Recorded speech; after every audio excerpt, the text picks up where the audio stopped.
Bismillahirrahmanirrahim. Assalamualaikum warahmatullahi wabarakatuh. Alhamdulillahirabbil alamin wassalatu wassalamu ala rasulillah rahmatan lil alamin wa ala alihi wa ashabihi ajmain amma ba'd. Bapak Ibu yang dimuliakan Allah Subhanahu wa taala, kembali kita menjadikan puji dan syukur terhadap Allah yang Maha Mulia, di mana kita kembali dipertemukan. Kalau bulan Islamnya kita masuk tanggal 20 bulan Jumadil Ula ya. Biasakan bulan Jumadil Awal ya, salah ya.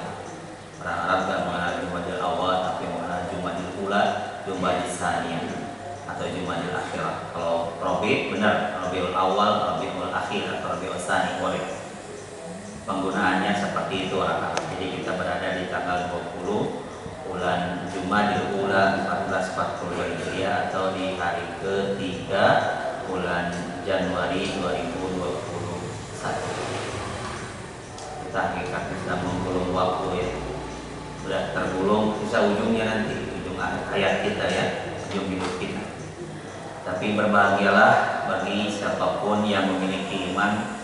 Berbahagia pula siapapun yang berusaha terus beramal saleh, dia tidak akan termasuk orang yang rugi, karena Allah mengatakan innal insana lafi khusr, manusia ada dalam kerugian illa ladzina amanu, kecuali orang yang beriman wa amilus shalihat dan beramal saleh ya.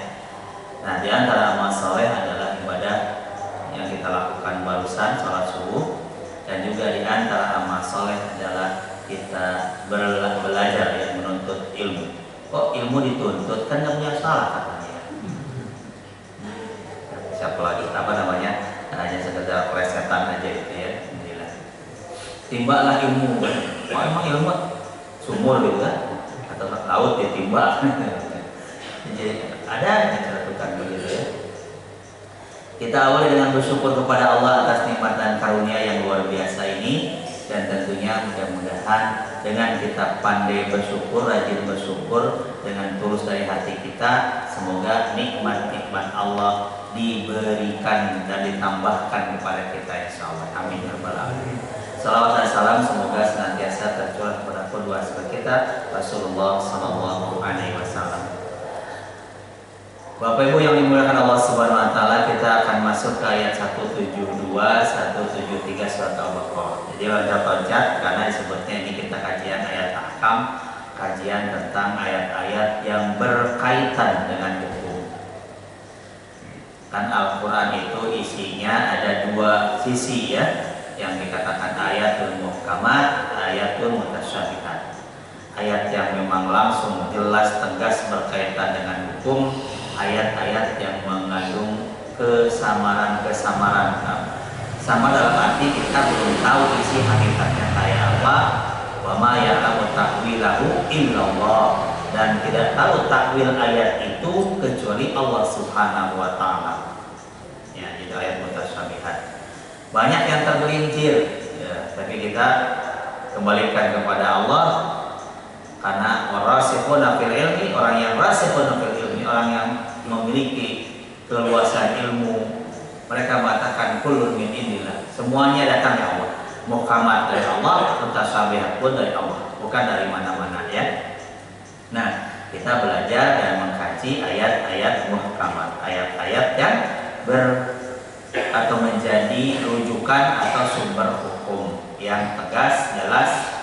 Tentu secara praktek dan tindakan dari ayat tersebut ada pada cerminan ataupun ada pada Nabi SAW sebagai turjuman Al-Quran. Beliau itu sebagai penterjemah Quran. Kata Quran begini, solu sholat kalian, aqimus sholat wa atuz zakat. Nabi yang melakukan sholatnya, dan beliau mengatakan solu kama ra'aitumuni usolli. Sholatlah kalian sebagaimana kalian melihat aku sholat. Insyaallah. Nah, ayat yang kita akan bahas adalah ayat ibahatul thayyibat wa tahrimul khaba'is. Halalnya yang baik-baik dan haramnya yang jelek-jelek. Gitu ya. Allah berfirman, a'udzubillahi minasyaitonir rajim, ya ayyuhalladzina amanu kulu min thayyibati ma razaqnakum washkuru lillahi Wahai orang yang beriman. Nah, dipanggilnya orang beriman ya. Dan ini ayat juga ayat Madaniyah ya. Turun setelah Nabi SAW hijrah. Kulu makan min thayyibati, dari yang baik-baik, ma razaqnakum, yang kami rizkikan kepada kalian. Washkuru lillahi, dan bersyukurlah kepada Allah, in kuntum iyyahu ta'budun, jika kalian hanya kepadanya beribadah. Innama haram alaikumul maitah, yang diharamkan kepada kalian hanyalah kan itu. Innama itu ada tuh hasrin, kalau bahasa santri ya, pembatasan. Sesungguhnya yang diharamkan bagi kalian hanyalah al-maitah, bangkai. Bangkai di sini jangan kebayang kayak kambing udah membusuk di kali, enggak gitu. Maksud bangkai adalah binatang yang mati tanpa ada proses penyembelihan yang sah ya. Wadam, darah, dan kita akan kupasnya. Walahmal khinzir, daging babi, berarti kan tulangnya halal, bulunya halal, kan sebutnya dagingnya doang kan gitu. Itu juga kalau kita kaji berikutnya nanti.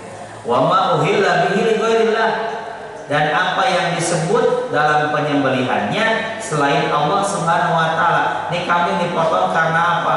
Atau disebutnya nama apa? Oh, nama Tuhan genderuwo atau apalah gitu kan, supaya ini bangun rumah kuat kokoh, maka darah kambing itu dicecerin ke setiap pojokan rumah.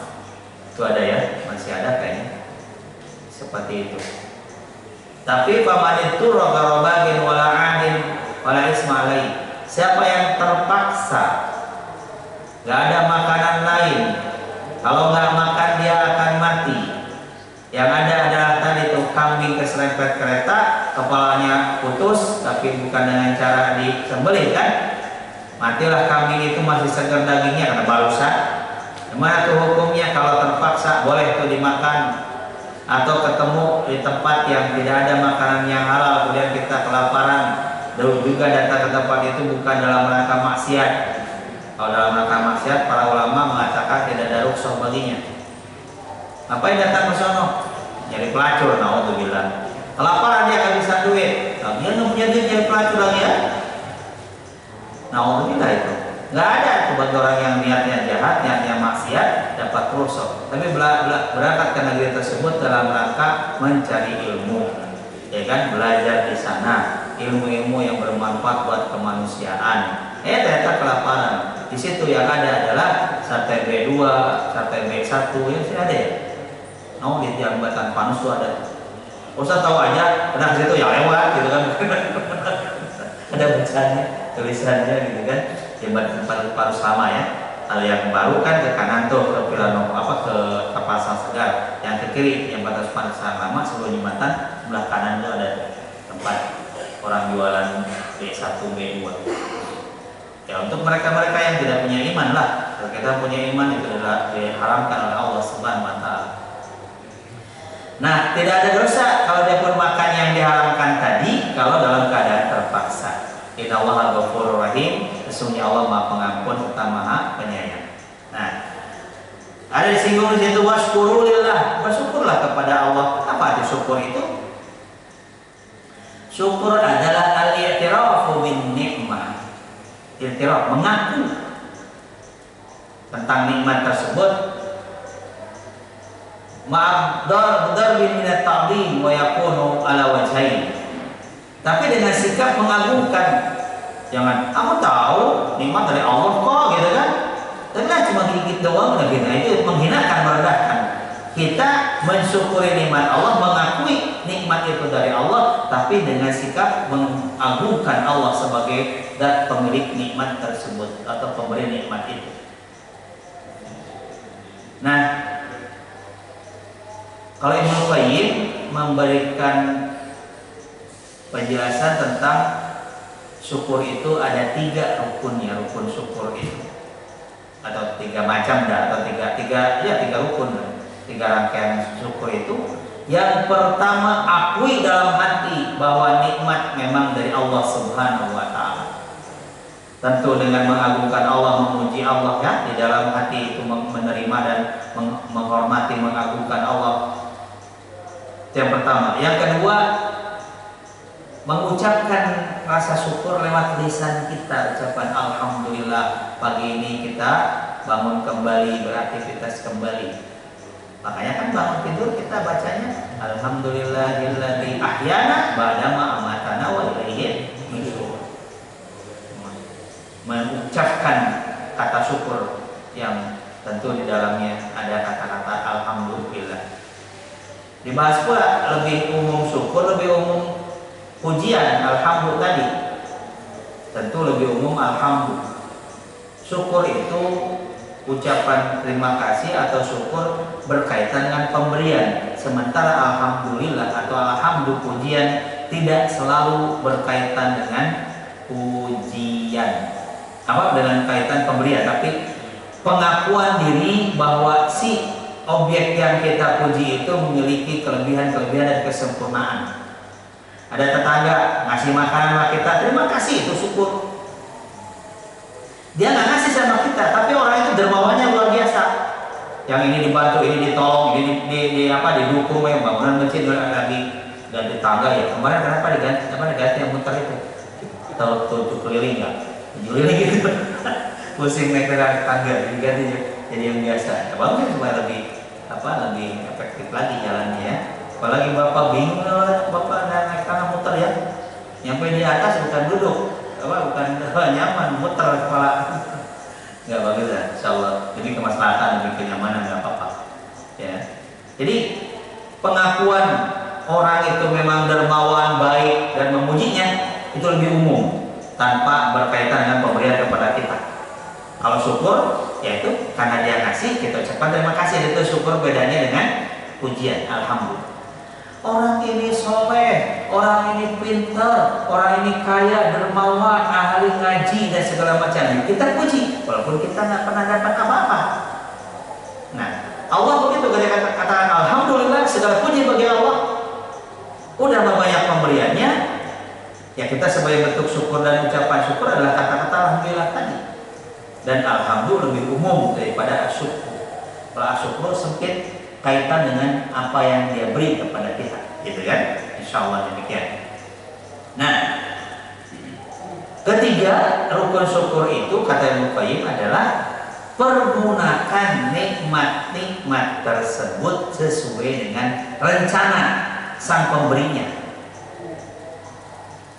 Allah merencanakan kita hidup atau menghidupkan kita, rencananya apa?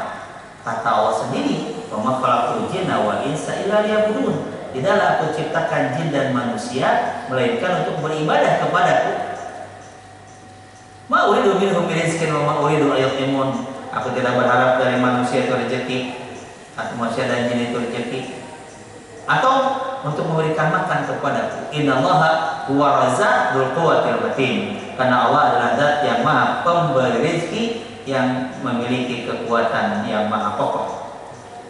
Itu apa itu nikmat-nikmat untuk ibadah. Jadi kalau kita melaksanakan ibadah kepada Allah, mungkin kadang-kadang lupa ucapan alhamdulillahnya, mungkin juga kadang-kadang kita tidak langsung dalam hati tertanam langsung, tapi dirasakan bahwa ini sehat, kuat ini, segala macam yang kita miliki dipakai ibadah kepada Allah, maka kita sudah termasuk hamba yang bersyukur. Nabi ketika ditanya sama Aisyah, kenapa ya Rasulullah kau sholat begitu amat? Bukankah dosa-dosamu sudah diampuni, baik yang lalu ataupun yang akan datang? Kata Nabi, afala akuna abdan syakura. Tidakkah aku suka kalau aku menjadi hamba yang bersyukur? Itu kan, ya, Nabi melakukan ibadah itu bukan menghapuskan dosa, tapi bentuk kesyukuran beliau kepada Allah Subhanahu wa Ta'ala, ya. Nah, ada kata-kata uhilla bihi li ghairillah. Ada istilah al-ihlal, atau ada kita yang sering dengar kalau datang menjelang bulan Ramadan kan, hilal. Sering banget dengar itu hilal. Apa itu ihlal? Uhilla jadi ihlal, raf'us sawt, mengangkat suara. Yuqalu uhilla bikada ay rafa'a sautahu. Ketika katakan masuk rumah, Assalamualaikum, kita ngangkat suara, itu namanya ihlal dalam bahasa Arab. Begitu pula waktu bayi lahir, pamitu ihlalu sawi, bayi lahir, wahwa siahuhu indal wiladah, keluarnya suara ketika dia lahir. Untungnya nggak ketawa ya, tapi nangis. Nangis itu bentuk keluar suara awal dari bayi, bentuknya nangis. Makanya kata ahli ilmu faraid dan Nabi mengatakan begitu, idza stahallal maulud warisan. Bapaknya meninggal sebelumnya, ya, anak dikandung baru 2 bulan, 6 bulan atau 7 bulan berikutnya lahir tuh anak. Pertanyaannya, dapat waris apa enggak? Syaratnya kalau dia ketika lahir mengeluarkan suara atau ada kehidupan dan gerak dan segala macam, maka dia mendapatkan warisan dari bapaknya. Tapi kalau meninggal dalam keadaan meninggal dunia, bayi ini tidak akan dapat warisan. Dapat warisan yang mana? Nah, disitulah surat An-Nisa di awal-awal bicara tentang wali.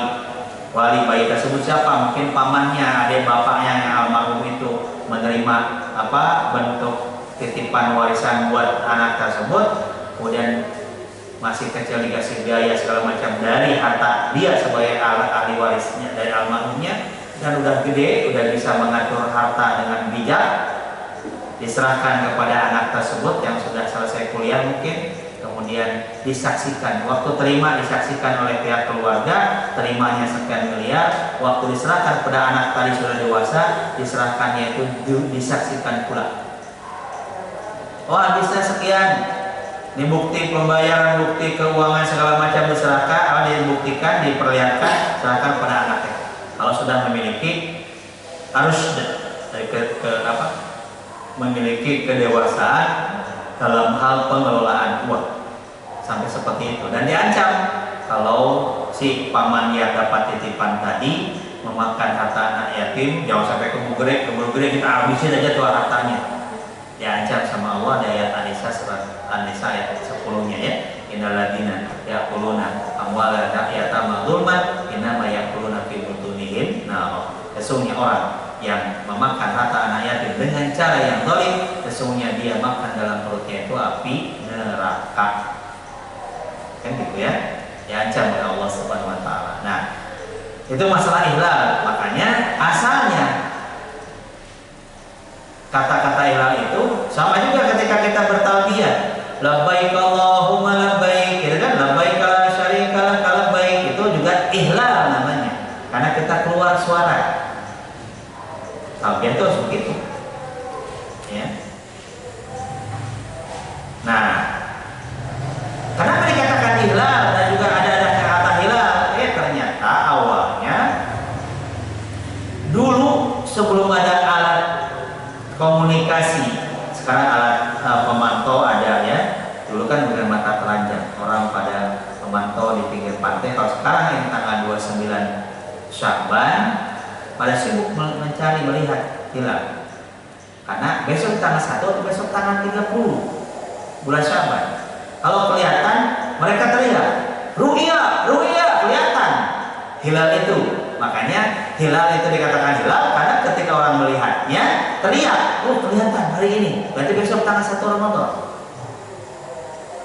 Nah, teriakan itu mungkin terdengar sama orang 50 meter di sana, ru'ya gitu kan, kelihatan, nanti ngomong lagi sebelah sono, terus nyambung.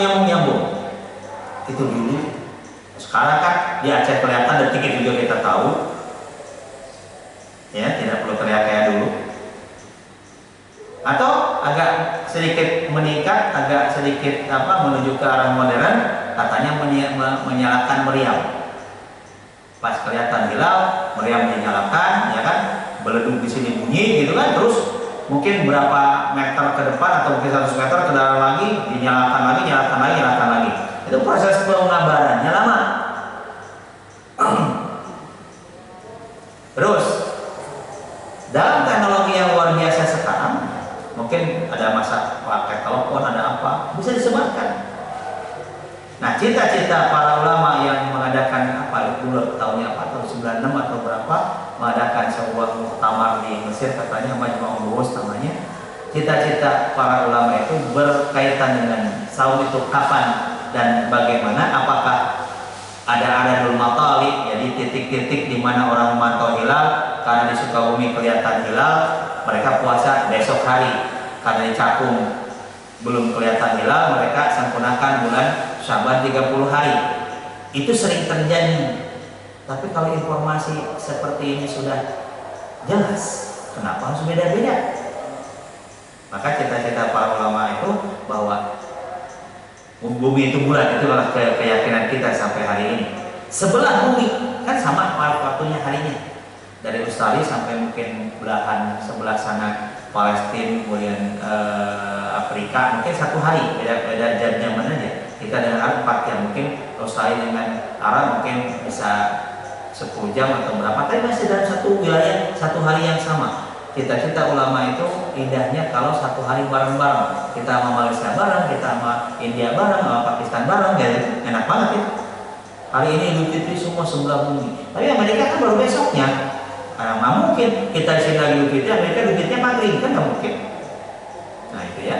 Jadi intinya kalau memang informasi sudah begitu jelas kan, lebih indah kalau sebelah bumi yang sama harinya, gitu kan, adalah puasanya sama, Idul Fitrinya sama.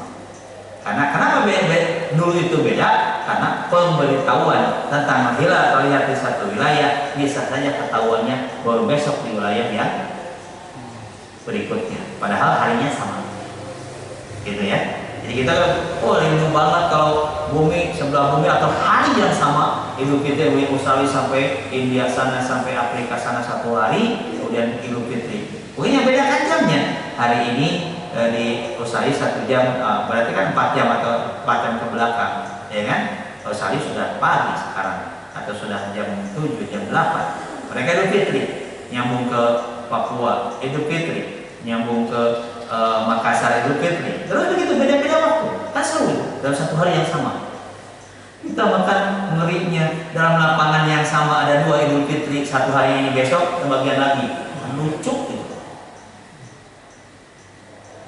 Ya kan? Kenapa nggak mau dikompromikan?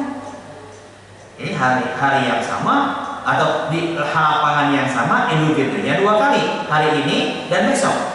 Untuk ustadznya 2 kali dipanggil gitu ya. Memang boleh ustadz, timbul pertanyaan, boleh kayak Idul Fitri 2 kali gitu kan? Macam-macam pertanyaannya. Padahal cita-cita agama ini kan bersatu. Dalam satu waktu, satu keadaan, satu situasi. Kan yang nggak enak, hari ini sebelah kita masih puasa, kita udah Idul Fitri kan gitu. Udah nggak nyaman banget itu. Ya, jadi asal kata-kata hilal itu ketika melihat hilal orang teriak, nah kata-kata atau teriaknya orang itu mengeluarkan suara namanya ihlal dalam bahasa syariat kita. Kemudian maknanya bahwa haram hukumnya memakan daging hewan yang ketika disembelih yang disebut bukan lafaz Allah, tapi demi Tuhan apa, Tuhan ini, Tuhan itu. Ya. Kalau apa namanya menyembelih itu gampang sebenarnya, ya, jangan usah takut. Bu kalau ada ayam di rumah, ibu potong sendiri aja, bu nggak apa-apa. Emang laki-laki enggak juga, kalau ibu tega mah potong aja. Kan nggak ada syarat dukuria, oh yang motong itu laki-laki, enggak. Yang penting Muslim dia, gitu kan. Dan ketika menyembelihnya hanya baca Bismillahi Allahu Akbar, udah. Nggak pakai ritual macam-macam. Ayam mau dipotong, ditaruh di dalam nampan, pakai kembang sekitarnya, ya puyeng lah, jadi kembangnya juga. Ataupun pakai cara-cara tertentu, ngomongnya ketika disembelih bukan karena Allah. Kalau disembelihnya bukan karena Allah, maka binatang yang disembelih itu haram untuk kita makan. Ya, itu roh terpaksa, ya, memakan harta atau barang-barang yang diharamkan oleh Allah Subhanahu Wa Taala. Ya.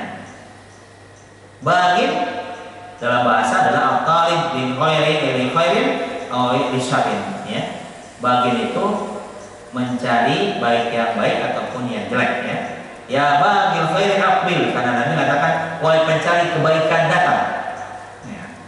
Cuma di sini dalam bab terpaksa ini yang tidak dibenarkan ketika dia mencari kejelekan, mencari kemaksiatan, itu tidak dibolehkan atau tidak dikasih rukhsah dalam hal memakan harta yang diharamkan tadi ya.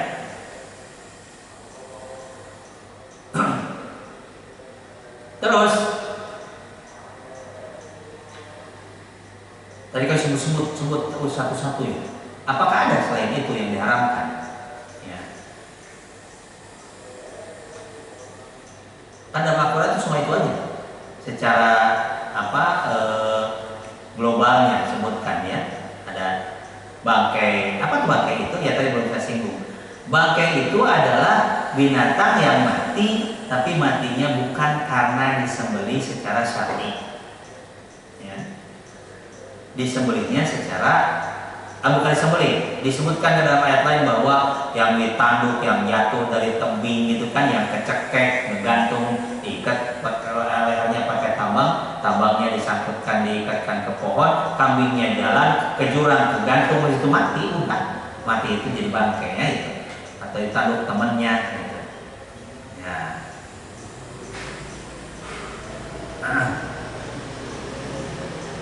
Jadi kalau ternyata bukan dengan cara disembelih, maka binatang itu dikatakan bangkai. Ada lagi yang Nabi sabdakan, ma quti'a minal bahimah wa hiya hayyatun fa huwa mayitun. Apa yang terpotong dari badan binatang sedangkan binatangnya masih hidup, maka yang lepas dari badan binatang itu haram, bangkai hukumnya. Kayak tadi tuh, kambing keserempet kereta, satu pahanya lepas, kambingnya masih hidup. Nah yang lepas ini sudah atau dikatakan bangkai karena kambingnya masih hidup.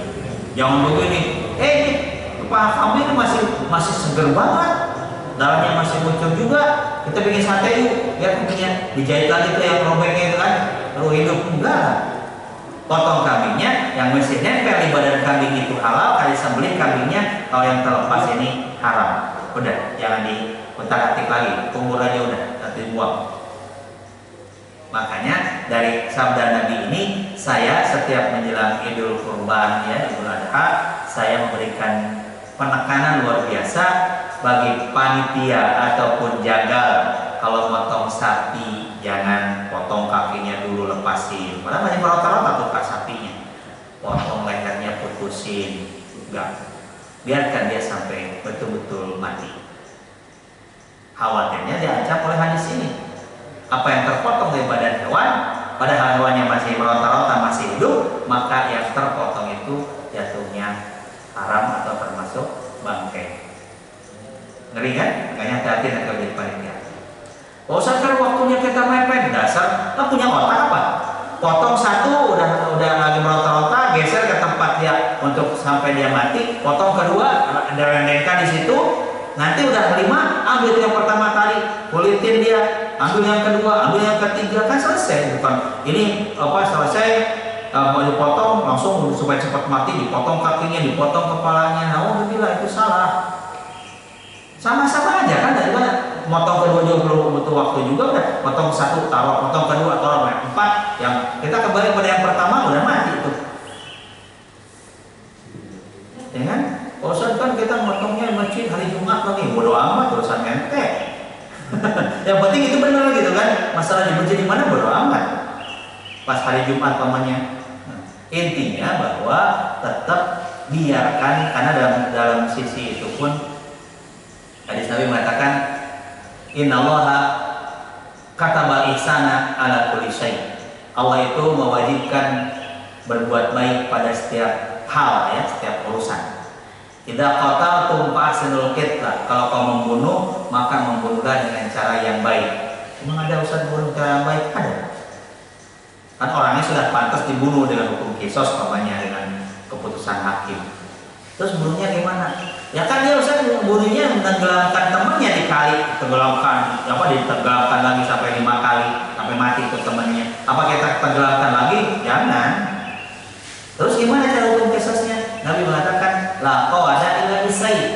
tidak ada hukum kisos kecuali dengan pedang. Pak Ustadz yang bilang kisos, Pak Ustadz kejem kayaknya itu. Nah, kejeman siapa itu? Orang kejem banget ninggalin temannya dengan pedang. Terus di mana letak tempat di mana lebih mempercepat proses kematian? Fadribu fawqal a'naq. Jadi yang tebasnya di atas tengkuk ini. Jadi di bawah persis, bawah kepala persis, gitu kan? Itu yang ditebas. Lepas kepalanya langsung mati, tidak bergerak lagi setelah itu. Karena gerakan itu muncul ketika otak masih jalan, jantung masih jalan. Makanya dalam sistem penyembelihan yang disembelih itu yang boleh nggak boleh diputuskan langsung. Jadi dua urat nadi kiri kanan itu yang utama sebenarnya. Cuman karena posisi kerongkongan dan tenggorokan atau ya istilahnya saluran makan dan saluran napas itu ada depan, maka kepotong jadi 4 kiri kanan urat nadi dan di depan kepotong. Saluran saraf sumsum tulang belakang itu masih normal. Ketika darah keluar dari leher kembali mau dipompakan atau dari kepala nih, ketika dari kepala turun darah keluar dari leher, kepala kekurangan darah, otak masih jalan dan kata otak, "Hei, jantung pompakan darah ke kepala karena di kepala sudah berkurang." Dipompa terus, pacu terus sampai keluar, tapi kan dia putus. Maka dari seluruh badan hewan tersebut ditarik itu darah untuk dipompakan ke kepala, tapi di sini keluar muncrat kan, maka badan hewan tersebut bersih dari darah. Itulah yang dikatakan darah yang dimaksud daman masfuha, darah yang memancar, itu yang diharamkan. Ya kan? Kita suka belanja dari pasar. Ada gitu kan tetangga kita yang beda agama. Lu ngapain pakai plastik? Tukang yang potong itu si ibu itu pesen darahnya dibungkus bawa pulang, darah ayamnya. Padahal itu yang diharamkan dalam syariat kita. Gitu ya. Nah, dibicarakan oleh para ulama dalam hal diharamkannya bangkai tadi, apakah bangkai itu haram dimakannya saja atau memanfaatkannya haram pula? Ya. Sebenarnya panjang juga sih, tapi intinya demi kemaslahatan dan kemanfaatannya makan haram udah jelas. Mau makan dagingnya, makan apa ya udah bangkai, binatang yang mati tanpa proses penyembelihan yang syar'i, itulah namanya bangkai. Ada orang di zaman Nabi nyeret-nyeret binatang yang mati, gitu kan. Kata beliau bahwa kenapa nggak diambil itu kulitnya? Kan bangkai Rasulullah. Dibawa tahuruha, kata Nabi, menyamak kulit binatang itu adalah mensucikannya. Nah dari situ para ulama bicara apakah haram makannya saja atau haram pula memanfaatkannya. Ya, kalau daging binatang tadi binatang yang halal, cuman karena matinya bukan kayak sembelih jadi haram gitu. Kalau babi mau udah selesai urusannya ya. Jangan kan Pak Ustadz babi semut dagingnya doang, berarti kita kalau merebus tulangnya atau tulang babi itu kan dipakai untuk katanya penjernihan air. Nggak tahu lah prosesnya kayak apa, tapi saya dapat ilmu ini dan dari ibu sekarang ini mengkonsumsi opiat. Teruskan. Di samping kita mendukung pengusaha muslim, kedua bahwa beliau Pak Abdul namanya, Pak Haji Abdul, mantan dari karyawan Pertamina atau mantan apa ya, saya lupa. Bahwa air atau alat penjernihan air ini, ya kan, terbuat dari tulang yang halal, itu tulang sapi. Tapi harganya memang lebih mahal, beda dengan tulang babi. Ya babi kan brojol berapa puluh ekor anak, kalau sapi paling 1 gitu kan, pantesan mahal. Nah itu. Dan biasa kalau ada orang datang pemantau dari LPLM MUI pokoknya ke sebuah pabrik, oh alatnya ini halal, pergi aja ganti yang murah. Gitu kata beliau. Dan 24 jam air ini diperdengarkan murotal Al-Quran. Kan 3 kali saksana. Ya. Jadi halal, tenang, tentram minum air ini. Tahu yang 2 lagi saya belum tahu karena ada 4 matahari. air, yang 2 mata air saja 1 tahun bisa menghasilkan 75 juta liter. Jadi sisanya 2 lagi untuk dikelola, kata beliau. Asalnya bikin villa, tapi orang kampung bilang, sayang Pak bikin villa doang. Akhirnya bikin pengolahan atau proses penyulingan atau penyulingannya kemasan air ya, insya Allah. Jadi halal, sah, beres gitu kan. Nah, babi itu semuanya haram lah. Makanya kalau kita pengen supaya para pedagang juga terlepas, terutama pedagang martabak manis. Kenapa Pak Ustadz? Emang ada yang haramnya? Koas yang dipakai, bulunya bulu apa? Tolong kalau ada pedagang bilangin aja, ganti itu koasnya pakai sendok gitu kan, pakai pisau ngolesin mentega ke martabak, bilangin semua supaya beres. Kita jangan sampai ragu. Koas made in Cina, keren made in Cina. Warnanya putih, dioles-oles mentega ke situ. Pertanyaannya halal apa enggak? Itu takutnya itu terbuat dari kulit babi. Nah, saya dapat informasi dari ketua LPM almarhum dulu waktu ketemu di wali kota, bicara tentang yang meragukan itu bagi kita makanan bisa saja alat yang dipakai juga belum tentu halal. Itu tadi diantaranya koas itu, gitu kan? Yang bulunya apakah ada? Pada dasarnya itu bulu apa? Langsung dipakai aja. Masa mentega disamakan dengan cat ya? Udah kan mungkin bikin bambu digeprek gitu kan, bambunya diolesin, dipakai oles itu bisa. Atau karena ada plastik, ya kan? Koas tinggalkan, kan gitu ya. Dan itu tidak ada kebijakan ke arah sana kan gitu. Apakah halal apa enggak? Kan nggak ada stempel halal di koas itu ya, karena nggak dimakan langsung. Tapi intinya itu harus hati-hati. Saya berhenti, ngomong pas ada satu, woi bagus banget. Kenapa dia pakai alat ngolesin menteganya pakai plastik? Saya senang itu karena plastik kan ya halal lah, bersih gitu kan. Tapi kalau koas itu dari kulit babi ya haram. Kecuali kalau jelas di mana produksinya, di Sumbawa, di NTB, NTT. Itu kulitnya, bulunya dari mana? Bulu kuda, ekor kuda bulunya dipakai untuk itu. Bodo amat itu mah, berarti kan halal. Walaupun ya kuda itu hukum makan dagingnya itu oleh sebagian ulama makruh, karena kuda, bigol, keledai, gitu kan, sejenisnya itu bukan untuk dikonsumsi, tapi ditarkabuha wazina, untuk kalian kendarai dan sebagai perhiasan. Jadi kuda, keledai dan bigol itu perkawinan antara kuda dan keledai. Itu bukan untuk dikonsumsi pada dasarnya, tapi dia sebagai kendaraan dan juga dia sebagai perhiasan. Boleh kan? Boleh, masalah, ya, tidak sampai haram, ya gitu. Nah, jadi bisa saja kalau binatang mati tanpa disembelih memanfaatkan bagian yang mungkin bisa dimanfaatkan, diantaranya kulitnya atau tanduknya gitu kan, boleh-boleh saja secara hukum dari syariat kita. Yang tidak boleh itu dimakan dagingnya kan gitu. Nah, kemudian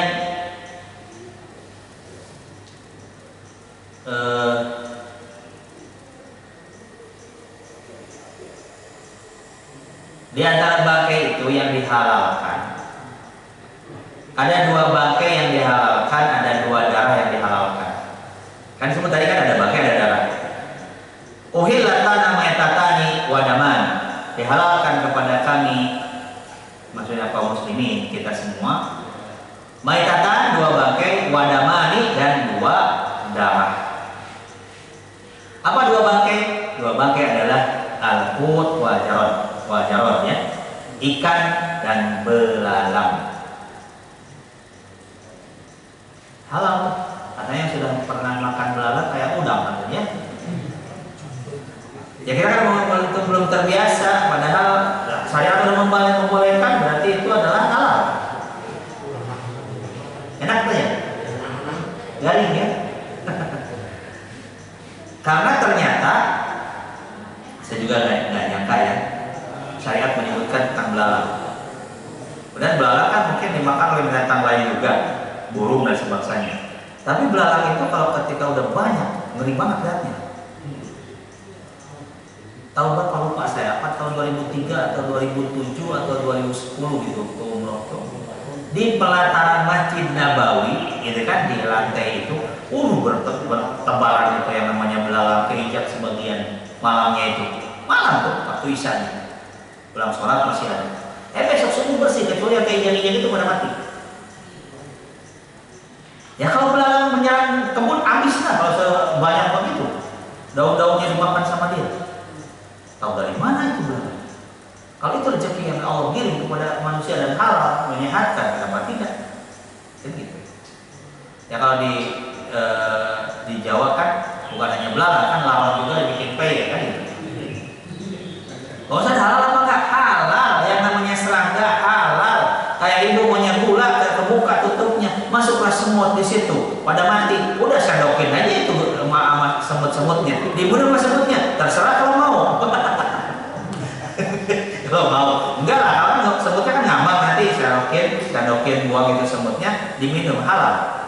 Kan serangga itu kan ada lalat, ya kan, ada nyamuk, gitu kan, ada semut, ada belalang, ada laron, itu kan serangga namanya.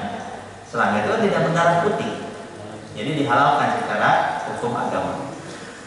Dan dan ikan, ikan yang ketemu di lautan mati, kan, segede apa ikannya, ada 30 ton, udah cincang aja udah tuh ikan. Kan di mana di NTT juga suka berburu ikan paus ya. Jadi diambil, ditangkap, lalu keluar kampung, makan bareng-bareng gitu kan, tapi jarang itu. Halal, tanpa binatang laut, yang binatang air, ya. Yang tidak boleh dimakan itu kapal selam, diangkat, dipotongin, digigitin juga lah, gitu kan. Bangkai kapal selam ya jangan lah. Bangkai ikan gitu kan boleh, ya segede apapun tuh ikan. Dua bangkai itu dihalalkan. Dihalalkan juga dua darah. Apa dua darah? Al-kabid waktihal, hati fisik ya, namanya kabid. Kalau al-qalbu suka kita terjemahkan hati, dalam bahasa Arab al-qalbu itu secara fisiknya artinya adalah jantung yang memompahkan darah, itu al-qalbu. Tapi kalau al-kabid yaitu hati, waktihal dan limpa. Ya kalau melihat strukturnya mungkin diteliti di laboratorium, struktur hati dan struktur limpa itu mirip dengan darah yang ditampung tadi mungkin ya, dikukus kemudian dimasak oleh mereka yang suka makan darah. Tapi kalau pengen makan darah jangan nyari darah yang memancar tadi, makan aja hati dan limpa, itu sama. Disebut darah kata Nabi SAW. Ya, halalkan silakan ya. Makanya kata Nabi kata Ibnu Abi Aufa, Gozauna ma'a Rasulullah SAW sab'a gozawat. Kami berperang bersama Nabi 7 kali peperangan.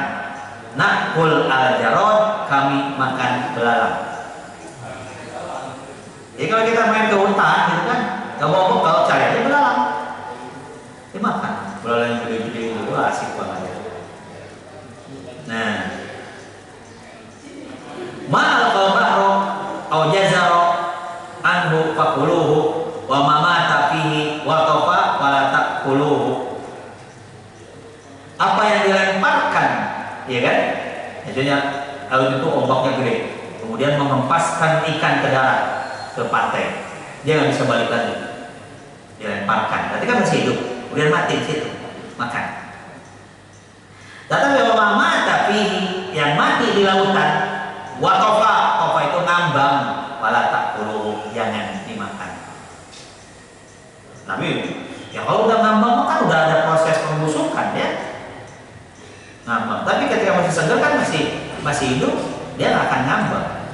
Tapi dengan hasil ombak yang dasar, dia keluar terhempaskan, itu boleh dimakan. Ya, jadi dua bangkai yaitu belalang dan ikan, dan dua darah adalah hati dan limpa. Dibahas pula tentang zakatul janin ba'da dzabhi ummi. Induk kambing dipotong, janinnya masih hidup. Kalau sehat biarin aja lah. Tapi kalau ketemunya sudah mati, ya kan, maka itu dibicarakan bahwa zakatul janin zakatul ummi. Jadi hakikatnya kalau ibunya sudah disembelih, maka anaknya juga sudah dinyatakan halal. Ada bataran begitu. Tapi kan nggak tega gitu kan. Kita mah cuman ditakdirkan nggak tahu. Ini kambing apa lagi hamil apa tidak? Tiba-tiba potong, tiba-tiba ada bayi. Sampai seperti itu. Ya kalau hidup mah bisa keluar, dia dibelek keluar hidup ya terus saya biarkan hidup. Tapi kalau memang harus dan mati ya biarkan. Mungkin ada yang mau makan ataupun ada yang tidak ya.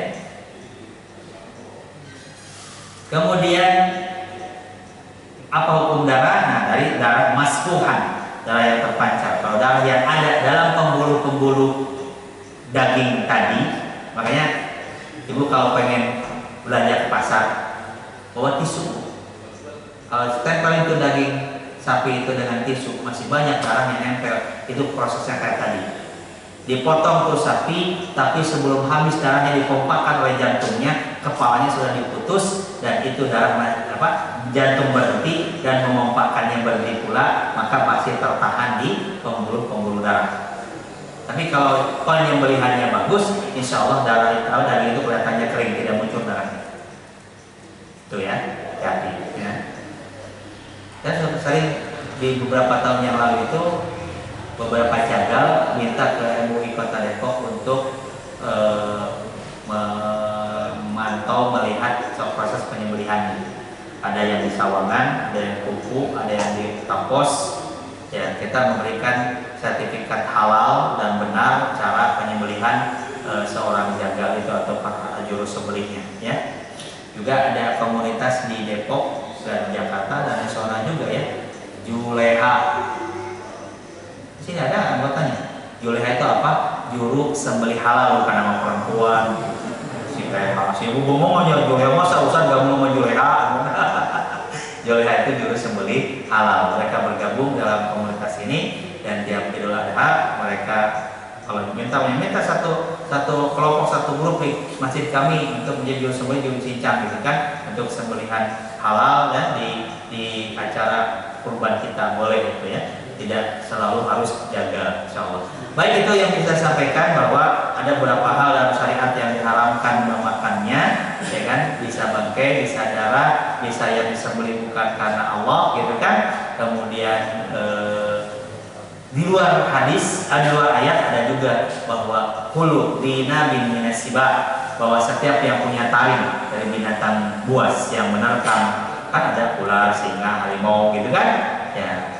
Kera juga termasuk gitu kan, karena dia juga punya taring juga. Kemudian wadimah labin minat tuyul, dan burung yang memiliki cakarnya yang kayak burung garuda bisa mencakar begitu, yang mengambil ular atau anak kelinci atau apa, itu termasuk yang diharamkan. Jadi burung elang ya jangan dimakan ya kan, walaupun badannya besar. Kemudian burung garuda, burung nasar dan sebangsanya. Yang dimakan dari jenis burung adalah yang pemakan biji-bijian, buah-buahan. Biasanya paruhnya beda ya. Kalau yang namanya burung yang buas itu kan paruhnya melengkung begitu. Kalau burung pipit kan begitu. Paruhnya itu tidak hanya untuk makan ya biji-bijian padi atau apa kan gitu. Baik, itu yang bisa sampaikan dalam kesempatan ini. Jadi sebenarnya apa yang diharamkan oleh Allah dan syariat itu berarti mengandung sesuatu yang memadorotkan buat kita. Untuk itu kita hanya satu kata kita adalah sami'na wa ata'na, kami dengar dan kami taat. Walau alam bisawab, lebih kurang mohon maaf. Aku qouli hadza wa sallallahu wa lakum wa alaikum. Assalamualaikum warahmatullahi wabarakatuh. Kemudian tadi kajian pada hari ini mudah bermanfaat kita semua dan menurut dengan alhamdulillah